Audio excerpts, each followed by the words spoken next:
everyone, and welcome to Actors in Conversation. I'm your host, Jenni Squair. Today, I will be speaking with the beautiful pLynn Johnson. How are you today? I'm good. Thank you very much for that. You are. You look beautiful. Yeah. I'm good. I'm really good. The sun is shining, and it's a beautiful day, and yes, it's good. Amazing. I know. Well, we want to know a little bit about you, so I'm just going to ask you some questions here to start out. Where are you originally from?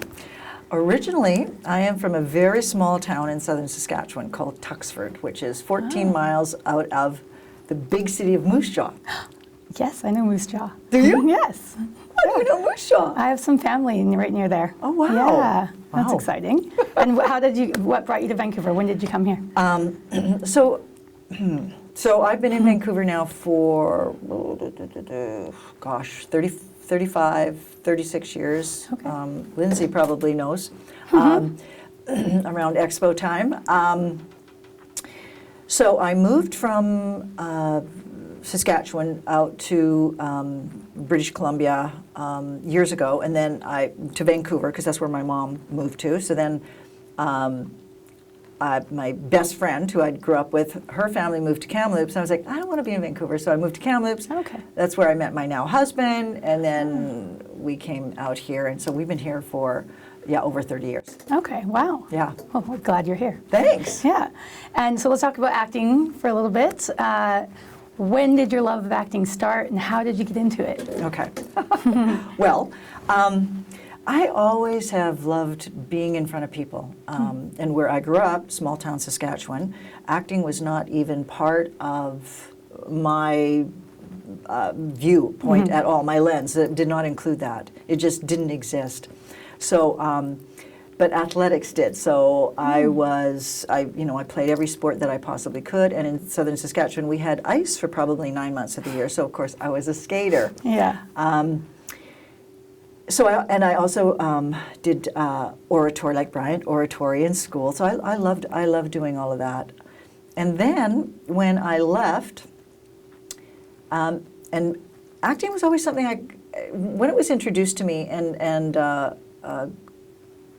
Globe Theatre came and visited our school, and I thought, And they were crawling around on the floor, and I was like, oh, that's kind of weird, but kind of cool. So sort of go forward 4 or 5 years, and I'm living in Kamloops, and my now husband and I decided we're coming to Vancouver. It's where my mom lived. And I was either going to go into finance or acting, entertainment, whatever happened first. Wow. So I went into a brokerage business and worked there for a few years, and then I went, oh my gosh, this is something I have to do. And what happened is my husband found me this workshop called the Mastery, and I did that, and my world just kind of expanded. And I didn't know I couldn't do it. I didn't know I couldn't be an actor. I didn't know that I didn't have all the limited thinking in terms of I didn't know that being from a small town, I didn't have much experience. I didn't look a certain way. All that, it didn't matter. I was like, this is what I'm going to do. Yeah. So I just stepped into it, and the rest is history. So I did that. I worked at the brokerage firm as a stockbroker, and I gave myself a year. And on Sadie Hawkins Day, I quit. And this is what I've been doing ever since. Didn't look back. Yeah. Yeah. My timing was good because the industry was really just starting here. Cannell opened a studio, and things were just opening up. So it was really good timing there. I think there were like 3 casting directors at the time, so it was pretty So it was pretty easy to get to know people. Yeah. I got my first agent at the PNE. Cool. Yep, in the booths. And I filled out a form. Do you want to be a model or an actor? I went, actor. And they called me and followed up, and I went and met the Terry Marshall. I can't remember the agency he was working with. And he said, oh, well, this is kind of interesting. So why don't you take this class? So I took this class, and he operated the camera in the class, and I did this one exercise, and he went, oh, okay, I want to sign you on. So I got an agent, and I started going out. I booked my first commercial. I took acting classes. And I've just been active in doing things as much as I could. And back in the, gosh, it would be the mid-'80s, there were groups of people that brought up acting teachers from LA. I mean, Larry Moss would come up on a regular basis. There were people that came up, and so we had access to kind of a bigger thinking, expansive thinking. Not that we weren't expansive thinkers here, but it was a different viewpoint because we didn't really understand the industry that much at that point in time in terms of the Hollywood North thing. Right. So, and it was just an activated, phenomenal group of people that were hungry. It was so exciting. It was so exciting. Yeah, so that's it. That's so exciting. Yeah. Yeah. Never look back. Never look back, no. Yeah. No. And can you tell me, being on set, like, Yeah. what do you love about it? What's your favorite part about being on set? I love being with other like-minded people. Like I love being with other actors, and we have this common goal, and we're all. Everybody's jazzed up and happy to be there most of the time. So yeah, I love the camaraderie of it. I really, really love that. I've also been doing intimacy coordination for the last year, and I'm kind of the lone person. I'm kind of by myself. And so the thing that I love doing it because I love supporting actors, I love supporting story, I absolutely love it. But I sometimes go, oh, I wish I could just hang out with all of the cast, which, I have to create some distance and space because I'm there for different reasons. So I love being part of that team. Love it, love it, love it. Yeah. Yeah. Yeah. That's awesome. And a few possibly, but your favorite character you've ever played, or a couple favorite characters you can talk about? Okay. Well, I did a series called Blade, the series, so it was Yes. based on the film. And I got to play, I got turned into a vampire. That was so much fun. Yeah. And I got to go crazy, and Yeah. I had fangs. And Cool. so that was really, really fun. And my daughter at the time in the series was Jill Wagner, and she was just starting to come up, and she does lots of Hallmark, and I actually played, I don't know if I was her aunt. Anyway, I've worked with her a couple of times since, and so it's like these long-lasting friendships Right. that don't really necessarily connect all the time, but I can text her and check in, and that sort of thing, and that's happened quite a few times, which is one of the things I really love. But I loved my character. Yeah. That was so much fun. So that was probably one of my favorites. Yeah. And I think another real favorite, I did a trilogy story for Hallmark. Okay. Finding Father Christmas, Engaging Father Christmas, and Marrying Father Christmas. And it was Aaron Krakow and Aaliyah O'Brien and Michael Kopsa and Niall Matter, and we were all this family group. And there was just an ease in chemistry, and it was really fun to just reconnect like once every, I think we did 3 in 2 years, I think. So Okay. that was really, really, really fun. Yeah. To just, keep working with the same people and developing those family ties inside of the story. Yeah, it was great. Like Yeah. family. Yeah. You have like a little family. Yeah. Yeah. And Michael Kopsa and I were husband and wife, and we've known each other for eons, so we could be just crazy with each other, and it was just fun. We had lots of laughs. It was great. Great. Yeah. Yeah. That sounds great. Can you take us a little bit through the process of your auditioning process and how that goes for your preparation? Sure. Everyone loves to hear that. Yeah, and I keep kind of experimenting Okay. with that. What I like to do, I mean, if I could read the entire script, that's heavenly, because then you get a sense of the context and sort of nuances, but that doesn't happen a whole lot. So I like to read it through, get a sense of who I am, where I am, who I'm with in the scene. And if there's multiple people, then I literally write on my sides, like if I'm playing like a business or lawyer kind of situation, then I will write who's friend and who's foe so that I know who's who. And so I write out which character is who and who are they to me. So is that my husband's brother? Is that the business partner? Who is it? So and I write that all down on my sides in pencil so that I can erase if I need to erase. And then I start to kind of figure out literally what my objective is. What do I want? Why am I in this? What's part of the story is that? So that's kind of where I start. And then if I have time, I like to kind of stay loose with it, but get a sense of where I am, what's happening, what's at stake, like what have I got to lose here, or where's the shift, if there is a shift in the scene, there should be. And then I kind of like to let it go. I like to step away a little bit and let it kind of sink in. And then the next day I'll pick it up again and start to kind of really get the lines down. Right. Yeah. So that I don't do that first because then I can't. Yeah, I have to let it kind of absorb a little bit. Yeah, so that's what I do, and I love it if I have a weekend. Then I can do my pacing. If it's an overnighter, then I don't have that time to let it absorb. But I know that when I go to sleep, I'm going through everything. I'm going through everything. I'm going through everything. Yeah. And I also include the other person's lines.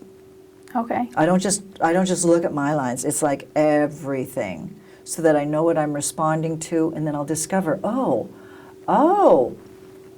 that's triggered me in a certain way. That's triggered me in a certain way. Okay. Or if I can't remember a certain passage or a certain line, then I go, okay, I'm not understanding what I'm saying. I don't know why I'm saying this. I don't know why I'm saying this.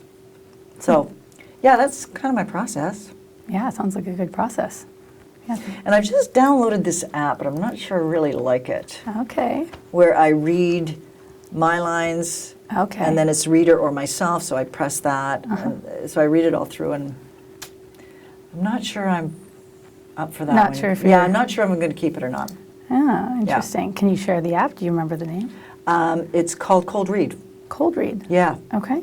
Yeah. Check that out. And you get it free for a while, and then you have to pay for it. So I don't know if it's worth paying for yet. I don't know yet. I'm still not convinced. We'll have to get your review soon. Yeah, I'll give you my review. Yeah, get the feedback, and then we'll decide if we're going to buy it or not. Casting. Let's talk a little bit about casting. Just misconceptions, any advice about going in the room, anything about casting that you want us to know? Well, I think number one is the casting director is our friend. They want us to succeed. Otherwise, they would not be bringing us in. And we get to be a feather in their cap. I remember once, this was a couple years ago, and I went into the room, and the producer-director was there, and he said to the casting director, how come I haven't met her before? And she said, I've been saving her. Oh. So number one, they're on our side. They really want us to succeed. So I think to go in, like I know that sometimes it feels adversarial sometimes, potentially. I don't think that's a great, positive, open space to be. So casting people are our friends. This is when you're in the room. Like if you're not in the room, it's a whole other ball game now. Holy smokes. Yeah, I mean, and be prepared. Be prepared. Do the work. You got to do the work. Right. Yeah. And this whole self-tape thing, I think everybody is trying to figure out what works best for them. I think it's incredibly challenging if you don't have somebody to read with you in the room. I mean, I know I read via Zoom with people. Right. It's really hard. Yeah. It's really hard. So my advice to people is be patient and just do the best that you can do. And I know that Jackie Lind, April Tellick did this cool little video about how to do it and how to frame it. And, if you're going to use a sheet, iron the sheet. Because it's the wrinkles and people go, That's all you're looking at. that's all you're looking at. Yeah. Yeah, so, I mean, do the work, be prepared. If you need coaching, get coaching. Yeah. And that can be just reading it over with a friend. Do whatever you have to do. Mm-hmm. Do whatever prepared. you have to do. Yeah, that's really good advice. Yeah. Definitely. Yeah. Especially ironing the sheets. That's good. Iron the sheets. You imagine you don't get the job just because of the sheet. Well, you know what? It's so competitive, and attention. nobody gets to share your energy in the same way. Of course. So it's become quite technical now, I think. Yeah, with the self-tape. Yeah. The new normal. It's the new normal. Yeah. Yeah. Definitely. Yeah. So, new world. Be prepared. All right. Any negative or positive things you'd like to share about your views on the Vancouver film industry in general? Well, first of all, I think it's a waste of time to be negative, to be honest. Are there lots of things that don't work? Of course there are. Mm-hmm. Is it our job to make it work for us? Yeah, I think it is. I really do. Mm-hmm. And I don't think that I'm coming from necessarily a privileged place, because it's constantly shifting. So I had great relationships with a lot of people. Now it's different because it's on camera. Mm-hmm. It's on camera. It'd be great if it were this. So, I mean, the positive is I think our industry has started up again. Mm-hmm. That's super exciting. Yeah. I've been on 3 sets so far. Wow. And everybody is super committed to making this work. And that excites me and moves me really in a deep way because, again, it's this collective that is like-minded. And that's the crew and the producers and the cast. So it's a beautiful, beautiful thing to kind of witness that and be part of that. So I think that's really positive. I mean, if there were a negative, I think a lot of times the casting happens before they even come to Vancouver, because there's often, if it's an American production, Right. they have an American casting director, and that's their job. They want to cast the whole darn thing. So, I mean, that I guess would be the negative, but again, the silver lining in COVID is that a lot of people are getting opportunities that they may not have gotten before. So, again, look at the positive. Yeah. Yeah. Yeah. So I think it's a dynamic place. It's still fairly small and still fairly community-based. It's pretty easy to get to know most people. And I think that's good. Yeah, so I have mostly just positive to say. I think it's a great place to be. Yeah. I really, really do. I think our union is doing a really good job given the current circumstances. I think that they are advocating hard for us. I think they're super accessible. So I think we're in pretty darn good shape, I think. I think so too. Yeah. Yeah. Yeah. For sure. Yeah. I mean, and I'm talking to people because I have colleagues that are situated all over the world now because of the intimacy coordination. I was just on a call with somebody from Sweden, Finland, Germany, and LA. And they're all having different experiences. I mean, LA's not back to work, I don't think. Not very much. It's a slow start. Yeah. Germany is a slow start. Sweden is, I mean, they slowed down. They've always been fairly open, I think, in terms of the work. So I think we're really in a great spot. Yeah. Great spot. Yeah. Yeah, I think we're doing good. For sure. Yeah. Awesome. Tough question, probably, maybe. Your best advice for actors? Oh boy.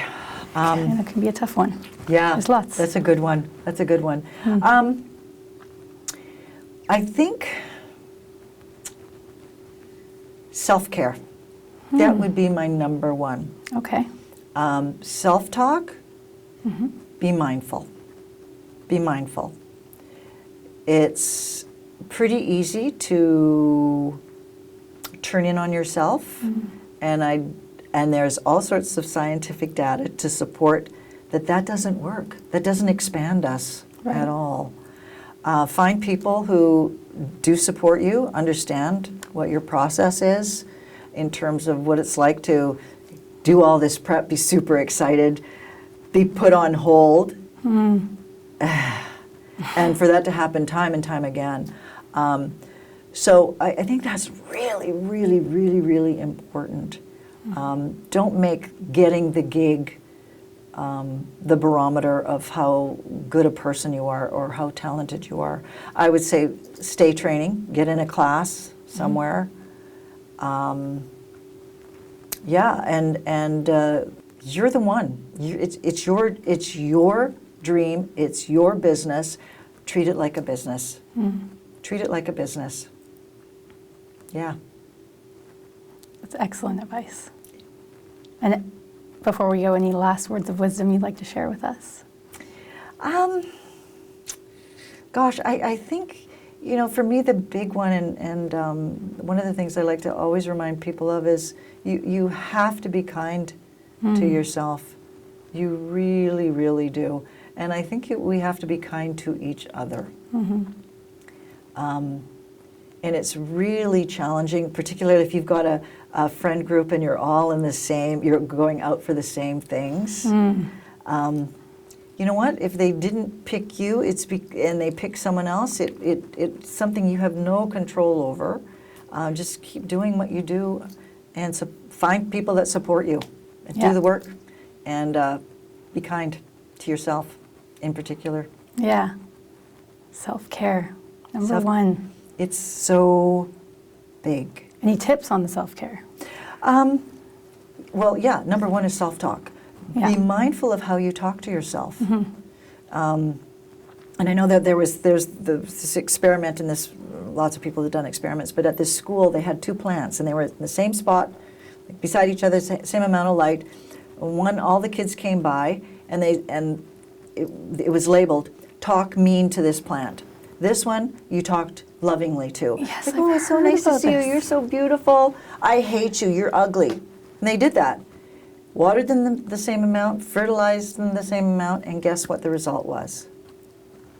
The one that was talked to terribly withered up and died. Wow. The other one. So it's major. Yeah. It's major. So just notice it and be kind to yourself when you go, oh my gosh, I was really rough on myself. Yeah. It's like, oh, what's wrong with me? And da, da, da. Yeah. It's like, oh, wow.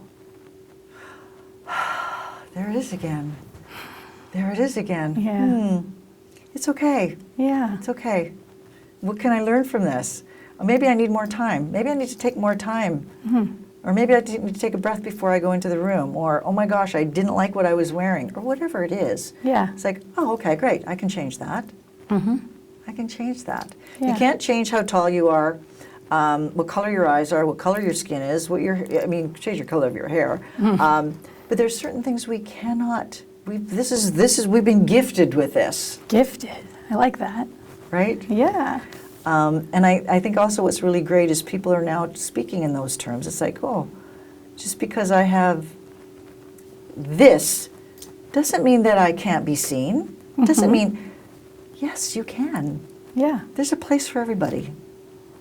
There's a place for everybody. I love that. Thank you so much for being with us today. And thank My you for your pleasure. positivity. It's so refreshing and amazing. So thank you so much. Thank you. Thank you everyone for watching. I am your host, Jenni Squair, and we'll see you next time on Actors in Conversation. Bye-bye.